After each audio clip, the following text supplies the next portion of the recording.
So let's move on to talking about the team that Joe Burrow led to a national championship not too long ago, but it seems like doggone near a decade ago because, boy, after 2019, things really turned for LSU.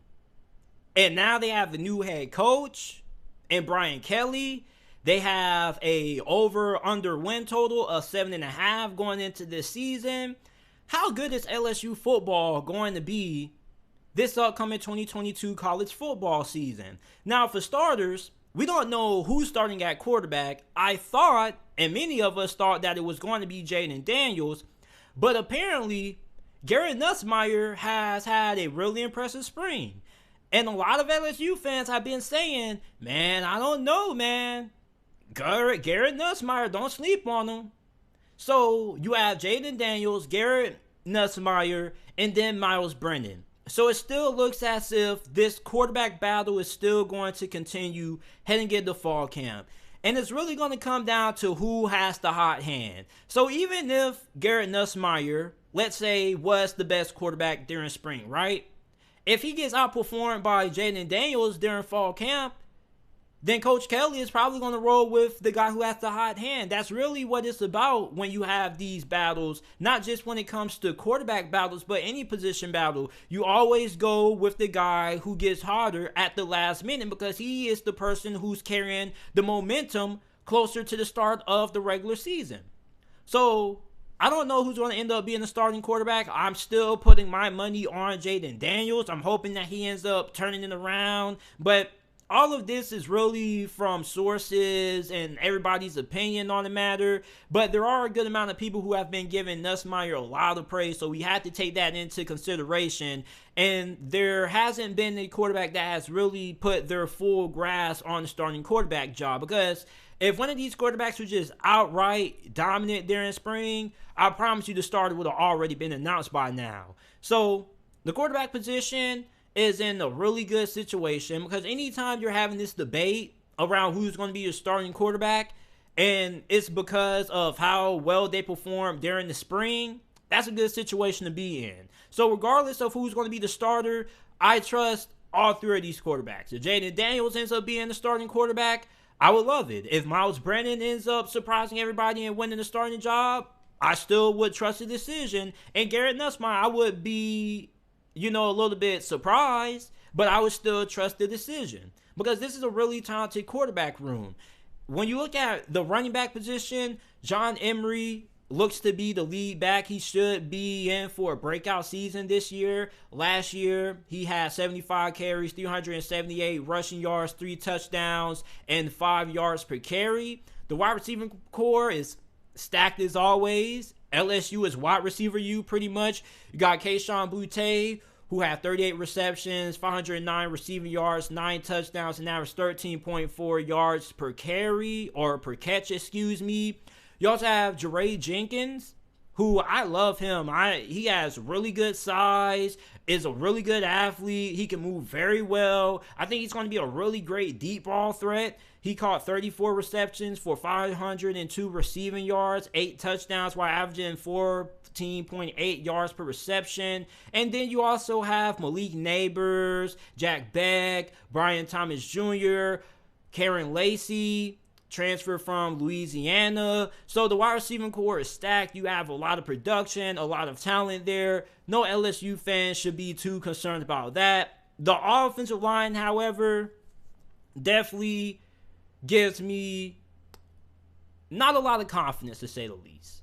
And when you look at the schedule that LSU has, especially playing in the SEC West, if you're a fan of the Tigers, you should be extremely concerned. Now, the offensive line has made some progress during spring ball, but even Brian Kelly has came out and said that, yes, we have made some progress during the spring, but we still do have a long ways to go. And their defense, I think, is going to be pretty good. Their defensive line is really solid. You have Mason Smith, Ali Gay, you have edge rusher BJ Ojulari, who should be one of the best pass rushers in the SEC this year. He had 7 sacks in 2021. You have Louisiana transfer Mekhi Garner at cornerback. He was on my breakout players list. For those of you guys who haven't seen that, make sure that you guys go ahead and check it out. You have, this is a very fun name to say, Jarek Bernard Converse, who is a transfer from Oklahoma State, who had one of, if not the second best defense in college football last year behind Georgia. So LSU's defense, I think, is going to be pretty good this year. However, the offensive line worries me a lot.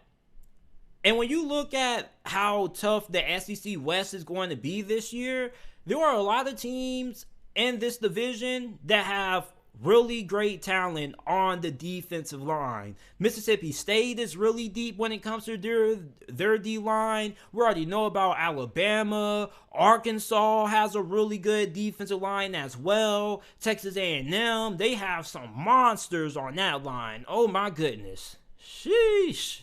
So for LSU, I mean, it's really hard for me to find more than 7 wins on this schedule. Okay, you play FSU week 1. I'll chalk that up as a dub. Even though that is a game that probably could go either way, I think that the fact that LSU, I think, is probably a little bit ahead of FSU in a sense, and I have a little bit more confidence in Brian Kelly as a head coach compared to Mike Norvell. So I think LSU can win that game. Then they play Southern. That's a win. Mississippi State, I don't really know. That's a game that could go either way. You play New Mexico State. So, I mean, you have 3 potential wins to start out the season, pending that you do handle business and you take care of FSU. Auburn is a game that you definitely should be able to win. Not too many people are fond of Auburn, okay? But you do play that game on the road. You got to play Tennessee. Tennessee is going to be a really tough outing for anybody this year, unless you're Alabama or Georgia. Florida is a game that could go either way. Ole Miss, I think, is a game that could definitely go either way. So you have about 5-6 winnable games on this schedule. You look at UAB, you should be able to take care of business there. Even though UAB does have a pretty solid program, they are one of the more underrated G5 programs in America, but you should be able to handle business. So for LSU, they should at least be able to get the 7 wins. I wouldn't be surprised if they get the 6 wins, but I think they should be able to get the 7 wins, and that's probably where I'm going to go with. Maybe you could sell me on 8 wins, but I think 7 would be more realistic for me, simply for the fact that I don't know how well the offensive line is going to perform. And even though you do have a couple of guys coming along very well from what we've heard out of spring, at the same time, even though you perform well in spring, that doesn't necessarily mean that you're going to have a great performance from that unit come the start of the regular season. So there's still a lot of moving chess pieces on the offensive line. And when you look at this division, you have some of the best defensive lines, not only in the SEC, but in all of college football. And you have defensive lines that not only have a lot of talent, but they have a lot of depth. So it's really going to be hard for me to see LSU beating a Texas A&M, a Mississippi State, or Arkansas when you look at how much talent they have on the line of scrimmage. And I'm not saying that it couldn't happen. LSU is definitely going to be able to upset a couple of those teams this year. It very well could be Mississippi State or Arkansas. But I just think for me, I'm going to go with 7 wins. I just need to see more out of the offensive line. And I'm never really going to get my answer on how good the offensive line is going to be until the start of the season. And even then, you're going to be facing FSU. I don't really know if that's going to be a great challenge to see where you're at when it comes to the talent that you have on the offensive line. So really, we're going to have to wait and see how they perform against Mississippi State. But overall, I think this is a 7-win team. I was hoping, going in before I even started recording this segment, I was thinking that LSU potentially could win 9 games, maybe 10. But I didn't know their offensive line situation was in this much limbo. So Let me know how you guys feel LSU football would be, or how good you guys feel they would be this upcoming college football season, down in the comment section down below.